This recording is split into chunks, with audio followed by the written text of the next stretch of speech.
The smell of pine is overwhelming. We are hanging out at the Glen at Crossmount. I am enjoying all these lovely smells. Of course, we're joined by James, and he's a horticulturist, and he's going to help us make our winter wreath. Now, James, I know this is a bit of a process. Tell us what you're holding there. Okay, so this is actually locally sourced grape cane. These came from actually the U of S horticultural experimental plots, and we were able to gather some of their unwanted vine material. So what this is a 2-year-old grapevine. I cut it out of the ground a little while ago, and what you can see here is I've taken the cane itself and I've cut off any of the side shoots, so we're left with one big, long, more or less straight vine, for lack of a better word. And basically what we're going to do to make our wreath today is actually we're just going to be winding these vines on themselves enough time so that we actually have a wreath. And I actually soak them with water. And so what that does is actually allow me to move the cane more easily without it breaking, because we don't want to break the cane.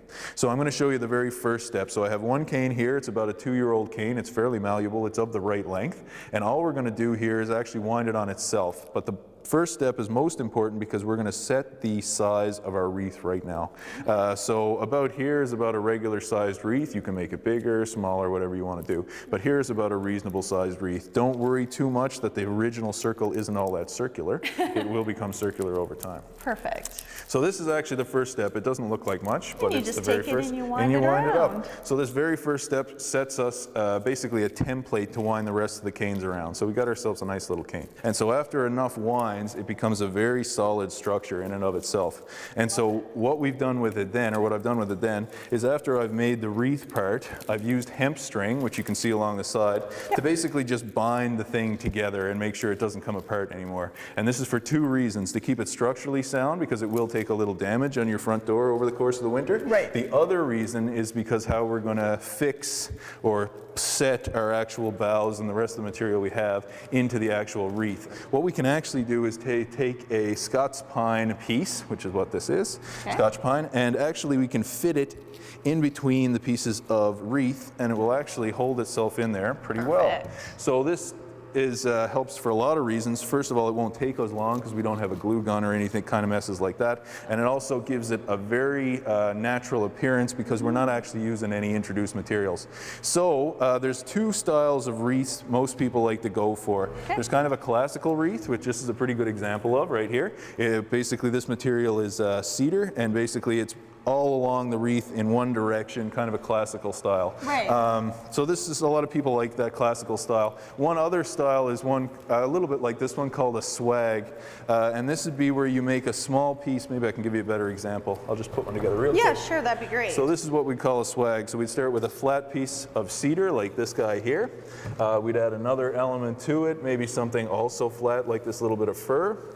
Then we'd add maybe a piece of white pine on top, like so, and then maybe some of our Scotch pine on top of there as well. And basically what you would do then, you would probably had to fix it down with either a little bit of hemp or a little bit of wire. So then what we could do is we can use pine cones, and I'll show you how to fix a pine cone. So if you want to grab this guy, I'll just show you real quick. I've cut earlier, this is one of the few things that's going to require a little wire to do. But I've cut some pretty regular gauge florist wire. It's a little bit of a trick, but you might not think of it. What you do is you take a flat piece of florist wire, and what we're actually going to do is we're going to loop that under the scales of the pine cone.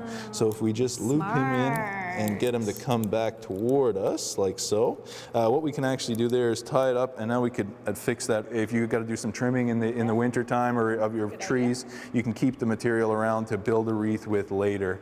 And so, yeah, if people are interested in learning the ins and outs of how to actually make them, they can come out and we'll provide the materials. But there's lots of avenue, and we tend to go natural. You can see that we haven't used a lot of plastic or ribbon or that kind of stuff, so we tend to be as natural as possible with our materials. That's great. Well, this is just, like I mentioned earlier with Lara, this is just one of the programs they have here at Glen at Crossmount.